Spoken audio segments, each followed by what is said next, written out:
شروع اللہ کے نام سے جو بڑا مہربان نہایت رحم کرنے والا ہے۔ 3 ایسے بدبخت ہیں اللہ ان کے فرائض اور نوافل دونوں میں سے کوئی بھی قبول نہیں کریں گے۔ اللہ کے رسول صلی اللہ علیہ وآلہ وسلم وہ لوگ کون سے ہیں؟ فرائض بھی قبول نہیں، نوافل بھی قبول نہیں، تو بچا کیا؟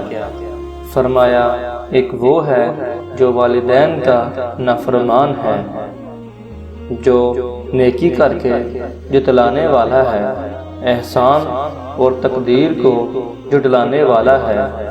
یہ انسان اس کے فرائض بھی اور نوافل بھی قبول نہیں ہیں۔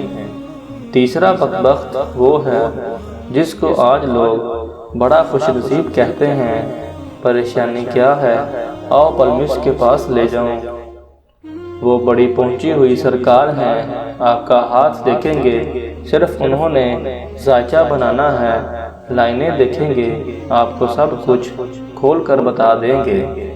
رسول اکرم صلی اللہ علیہ وآلہ وسلم فرماتے ہیں، صحیح جامع کی روایت ہے، جو شخص کسی بھی کاہن، نجومی اور قیافہ شناس کے پاس آ کر ہتھیلی کیا کرتا ہے، صرف پوچھ لیتا ہے کہ میری قسمت کیسی ہے، 40 دن تک اس کی عبادت قبول نہیں ہوتی۔ اور دوسری روایت کے الفاظ ہیں، جس نے اس سے پوچھا پھر اس کی بات کو سچا سمجھا، ادھر اس کی بات کی تصدیق ہو گئی اور ادھر قرآن کا منکر اور کافر ہو جائے گا۔